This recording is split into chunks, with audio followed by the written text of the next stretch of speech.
Judy, what are you doing? I'm getting you all ready for Christmas. We'll show you how you can get your home ready for Christmas next on Garden Time.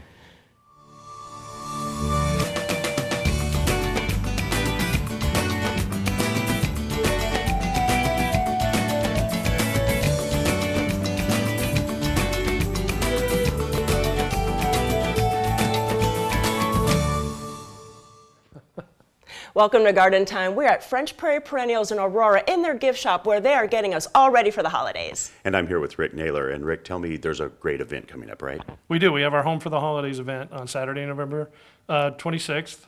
And the main part of that event is our wreath making class, where you can come and make your own wreath and add your own personal touches to it. We'll have everything you need, fresh greens, ornaments, decorations, everything you need for the wreath, all the instruction you need to do it.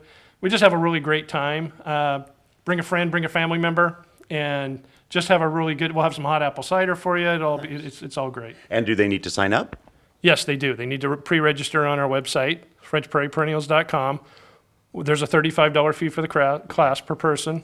Good. And you can also call or come in and register at the store also. Wonderful. Now, we also wanted to remind you that the 26th is Small Business Saturday, so come out and support the small businesses just like French Prairie Perennial here. And coming up in the show today, we'll be talking about poinsettia varieties. We'll also be visiting with Jan about our tips of the month. But first, getting your fruit trees ready for the winter.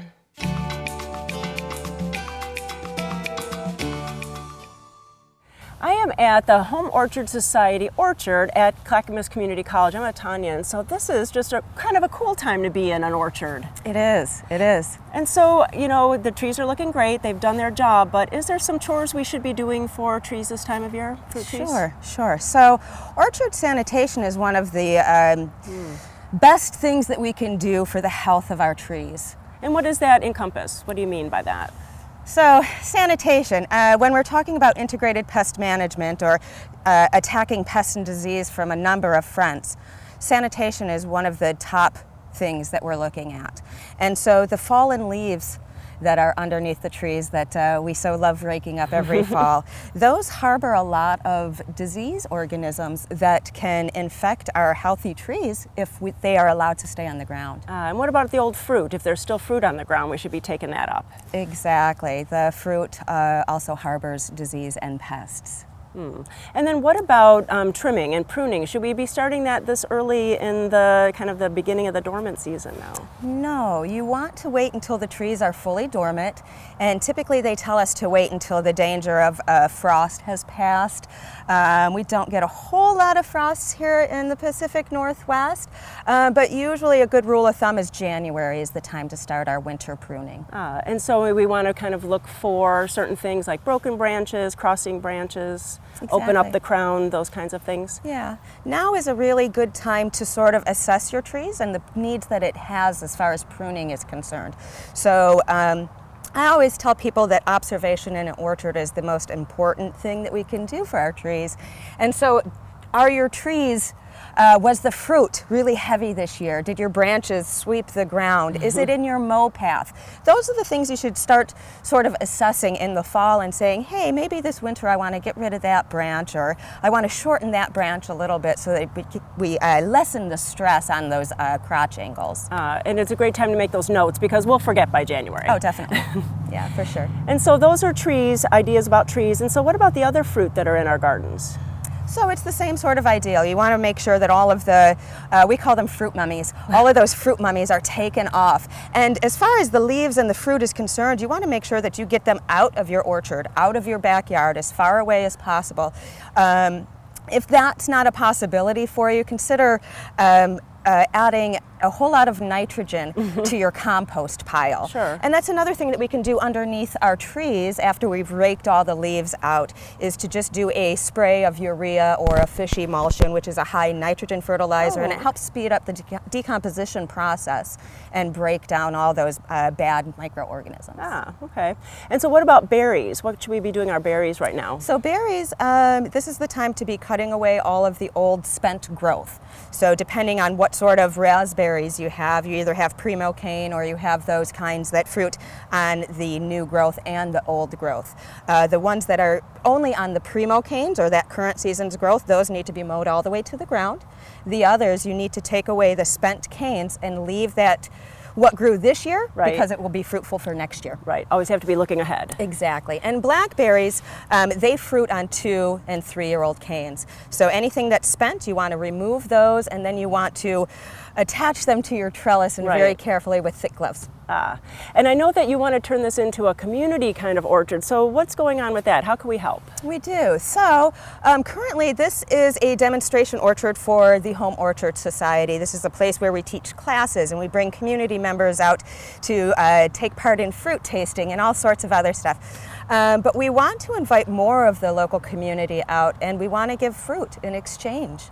Really? So you can trade your labor for some fruit. So And great. education. That is a wonderful idea. Yeah. So if you have any other questions about this new program going on out here, please go to gardentime.tv. We'll click you over to their website and you can find out all about it, how to be helpful and learn so much in this wonderful orchard. Thanks so much. Thanks for coming out.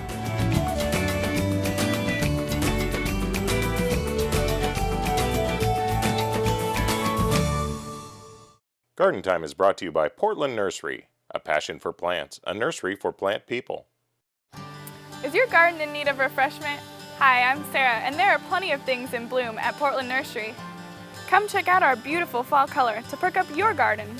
At Portland Nursery, we consider fall the second season, and the gardening opportunities are endless. Establish next year's trees, replace lettuce and greens, or get a jump on onions and garlic. Portland Nursery, a passion for plants, a nursery for plant people, on 50th and Stark and 90th and Division, or at portlandnursery.com. The holidays have arrived at Garden Gallery Ironworks. Stop by our store in Hubbard and see the season in a whole new light. We have a wide selection of new and unusual gift ideas. From stocking stuffers and hostess gifts to large decor pieces, we have thousands of items to choose from. And don't forget the outdoors. We have gifts for the gardeners too. We also have a large selection of Kelly Ray Roberts items for you to take home. Give the gift they'll thank you for from Garden Gallery Ironworks. Venture into a magical world of ice skating, lights, and artisan vendors during Christmas in the Garden at the Oregon Garden. Enjoy a traditional Christmas market with handmade gifts, mulled wine, cozy fire pits, carolers, photos with Santa, and even an ice skating rink. Then stay the night at the Oregon Garden Resort in historic Silverton. Christmas in the Garden is open through New Year's with activities changing daily. Visit OregonGarden.org for details. Create a new holiday tradition at the Oregon Garden.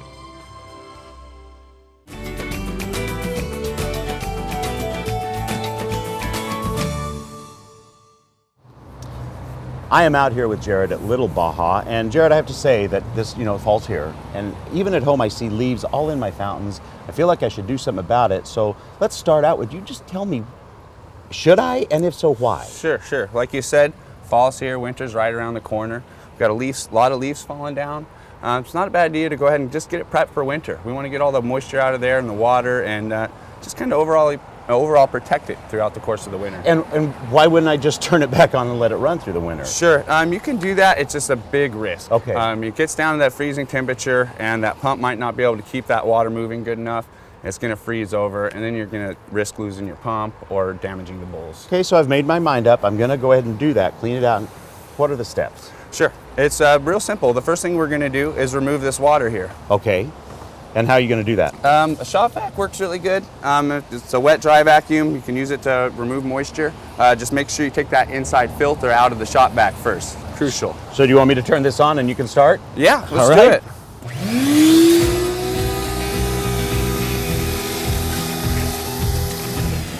Now I'm going to leave a little of this moisture in there, just kind of clean up the inside of this bowl with. So there's more work to do then? Just a little. We're going to coat it with some simple green. It's a all-purpose cleaner. It's non-toxic, biodegradable. Works great on fountains because it's not too harsh. You want to Okay. stay away from any chlorine or bleach.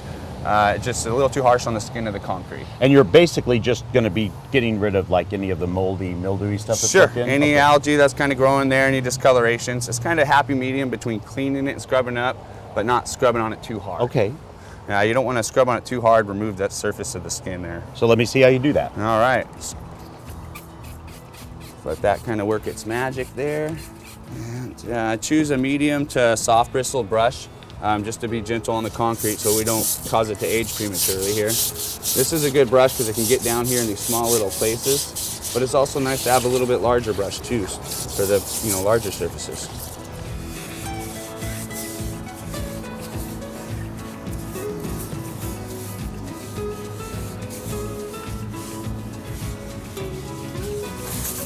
Okay, now, Jared, we got it scrubbed. What is the next step?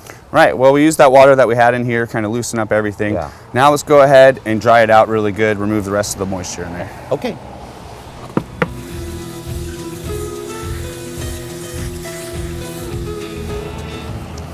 Okay, I've dried it out now. What's the next step? All right, it looks good. We hand dried it. Let's remove any plugs that are accessible, and then we can wrap it with some clear plastic. And so you're gonna show us how to do that now, right? Right. Perfect. All right, we'll just cover this over the top here. And what kind of plastic? You're not using a tarp, you're using real plastic. Why is that? Right. We like a clear plastic so it doesn't attract too much heat. Oh, okay. And then there's, then also you want to make sure it has some good airflow too.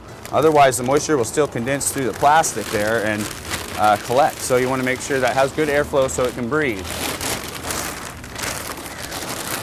So I made sure to have extra plastic so it comes all the way down on the sides of the bowls so it doesn't blow off.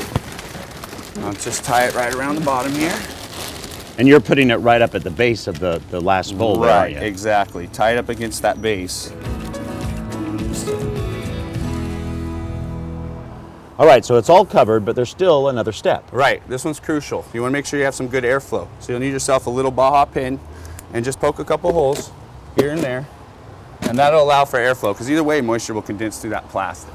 So Jared, it is simple to do and you don't need a lot of specialized tools to do it, but what if ultimately my time is just too busy and I don't have the time to do it myself? Yeah, and not just that. This is a smaller scale fountain. It's real manageable, kind of easy to get around. There are some really large fountains out there, and we do offer a service where we come out, clean it up, dry it up, protect that pump, and come out again in the spring, make sure it's flowing like it should. So really, you can't get any easier than that. How do people get information about doing that? You can visit our website at www.little-baja.com or give us a phone call at 503-236-8834. Well, let me tell you, we take care of everything else on our patio we take care of. We take care of our furnace, our fireplaces, and of our barbecues and our furniture. So why not take care of the investment of your fountain? For more information on this great idea, you can go to gardentime.tv. We'll click you over to Little Baja's website. Thank you, Jared. Thanks.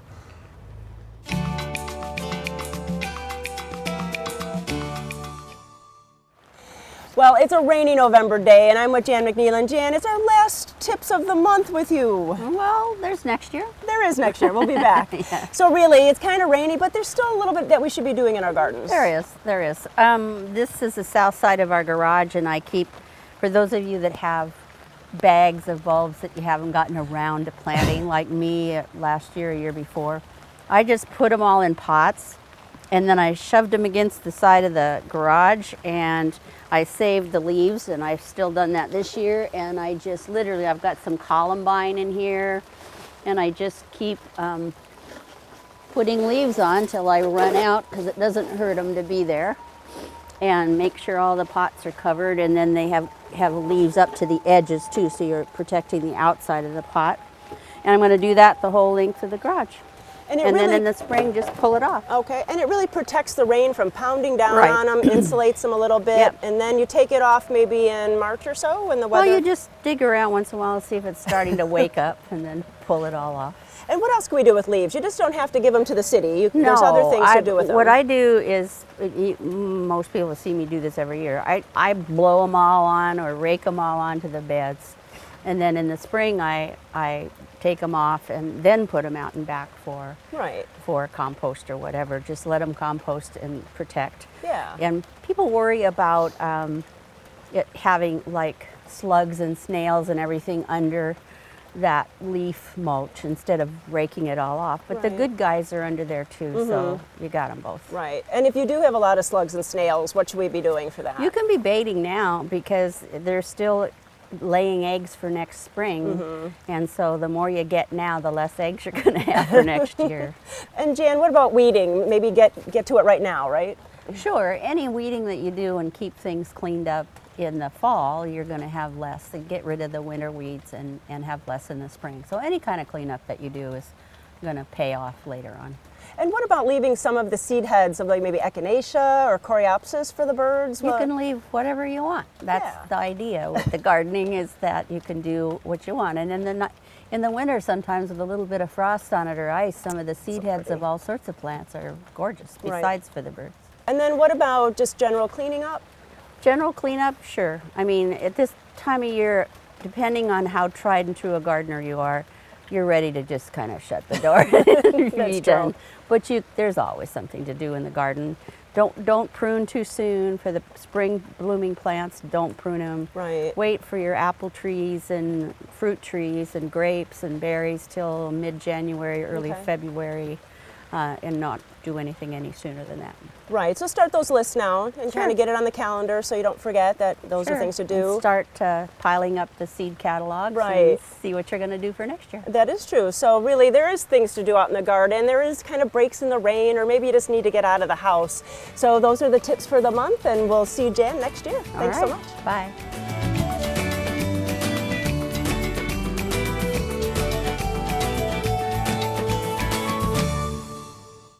Garden Time is brought to you by Capital Subaru, your way on the Parkway.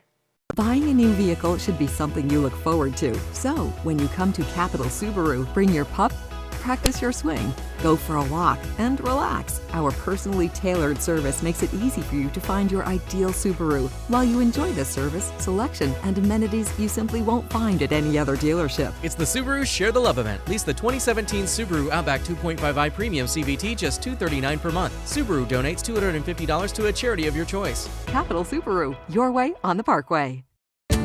Don't let the cold and wet get you this winter. Warm up to a season of heat with Grimm's Fuel. Grimm's has plenty of wood and heating oil ready to deliver to keep you warm all winter long. Stay warm and cozy with Grimm's Fuel.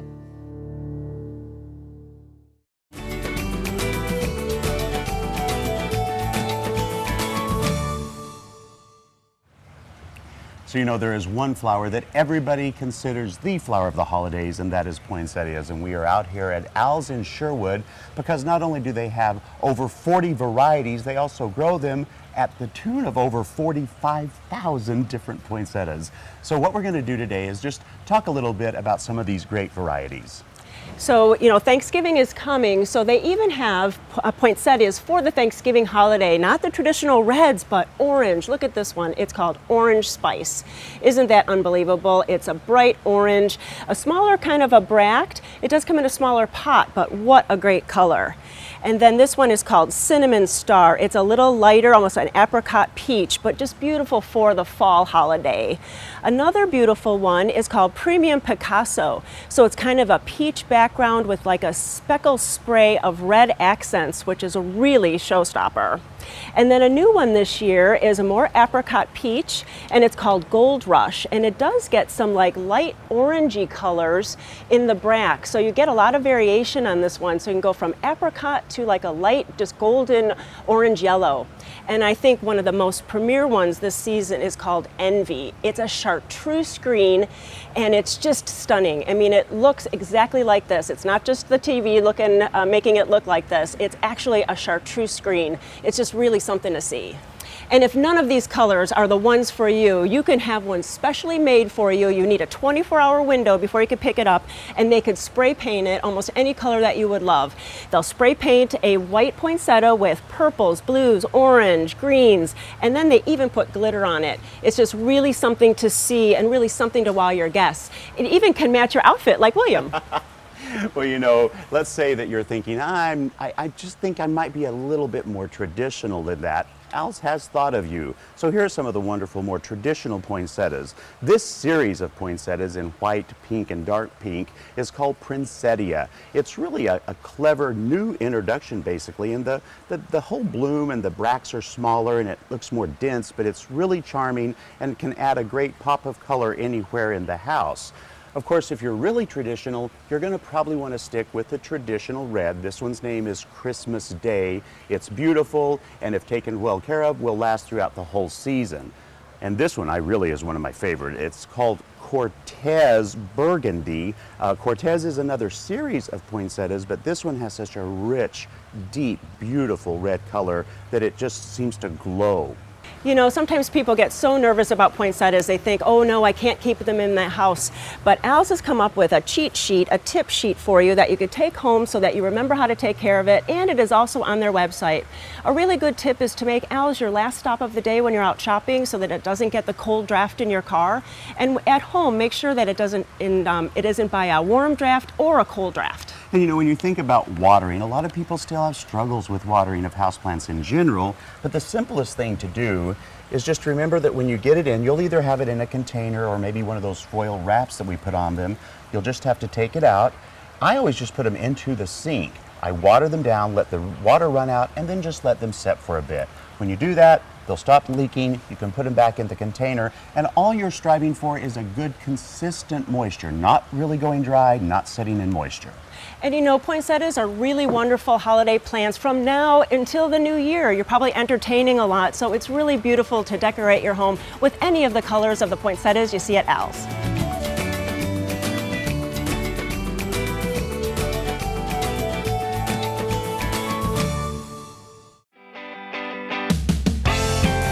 Standard TV and Appliances, the place to buy luxury appliances and more. I agree. At Standard, I got the best selection, best price, and the best service. Standard carries top brands like Wolf, Sub-Zero, Decor, JetAir, GE, and KitchenAid with great deals on washers, dryers, ranges, and more. Shopping at Standard is a slam dunk. Setting the standard since 1947, Standard TV and Appliances. Kick off your holidays right with a stop at a vintage flea. One stop puts you right in the middle of a holiday shopping paradise. We have everything from new handcrafted gifts to unique vintage items, plus Christmas trees and wreaths. There is something to please anyone on your list. We even have holiday treats to enjoy. Make your holiday shopping easier with a stop at a vintage flea.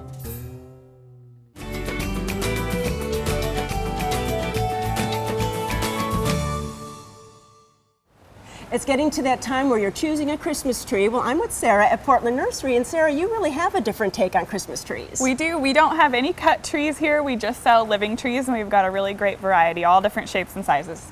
And so it is a good idea to have that because you get to plant it in your yard and really remember that holiday. Yeah, it can become a piece of your landscape, and it's a great way to mark, you know, first married Christmas, first Christmas with a baby, or something like that. And a first baby, like your new baby yeah, here. There she is. And that is a great remembrance then, because then you can celebrate it all the time. Yes. And so the thing with living trees is that they can't really be inside for as long as a cut tree, so a lot of people don't realize that when they do buy them, but they can really only be inside, we recommend like 3 to 5 days. Okay. And you want to transition them in, so you don't want to take them right from the cold air into the hot house. You want to maybe put them in the garage or a porch for a few days. And when you do move them in, you want to keep them away from like the heat, the heater or the fireplace or something like that. So they do take a little bit more care, but we've got a lovely little handout that tells you all about that, or any of our staff would be happy to give you some tips. And Sarah, are there any other tips about keeping this tree really healthy in your house? Yeah, so there is a product called Wilt Proof that you can get at a local garden center, or I believe on Amazon and things like that, where it'll actually lock in the moisture a little bit better, help the needles from falling off. So that's a really great thing to do as you're bringing it inside. And check for insects. You don't want to bring outside insects inside. So that's a good way to kind of transition inside. Yes, and then so after Christmas, what do? Can we just put it right in the garage or plant it outside? You're going to want to transition it, that's a good question. You're going to want to transition it back outside as well, so like in the garage and on the porch as it goes. But you can keep it in a pot for quite a few years, so you don't have to plant it right away if you don't know exactly where you're going to, if you don't have the perfect spot for it yet. Yeah, so you have that leeway. Oh, that is great. Yes. And then I know that something's coming up next Saturday. Yeah, we have a holiday kickoff next Friday and Saturday, so we're part of the Little Boxes event. It'd be a great time to pick up a tree and maybe get some other things as well. A really great time to start decorating your house. Yes. Well, if you have any other questions about this living Christmas tree, it is something kind of different if you've never done it before, but a great alternative to a fresh tree. Please go to gardentime.tv. We'll click you over to their website and you can see all about the handout and maybe to come out and pick out one for you. Thanks so much. Thanks.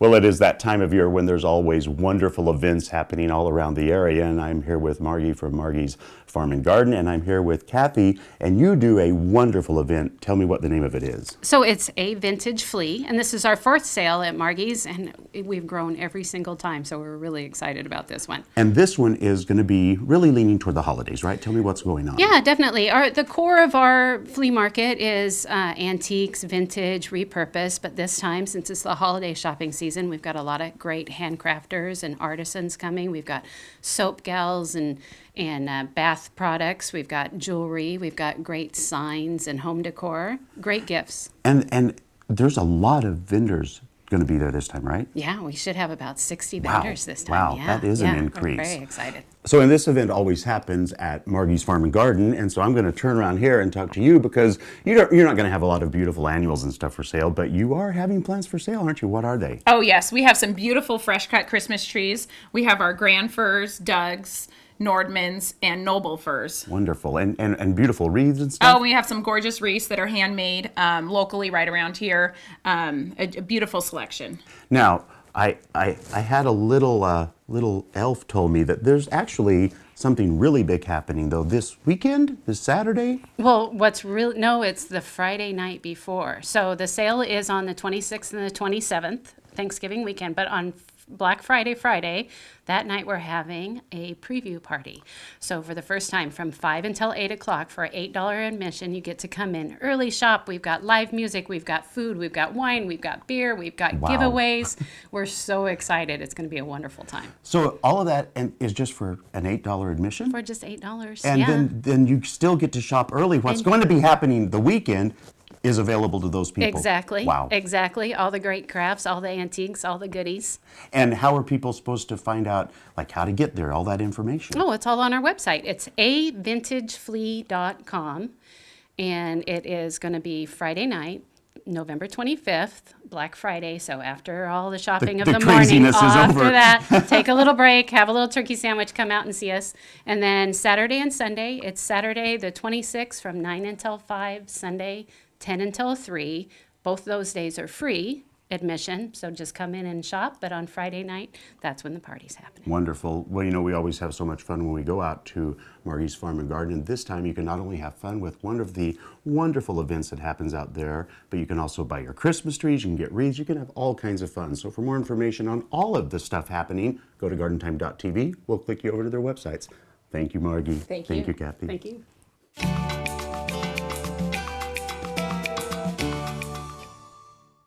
We want to thank French Prairie Perennials for letting us hang out. And don't forget, on November 26th is their wreath making class that's part of their Home for the Holidays event.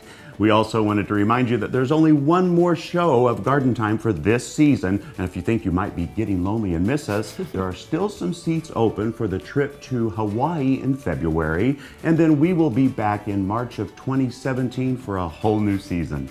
William and I want to wish everyone a happy Thanksgiving next week. Thanks so much for watching, and we'll see you next week right here on Garden Time.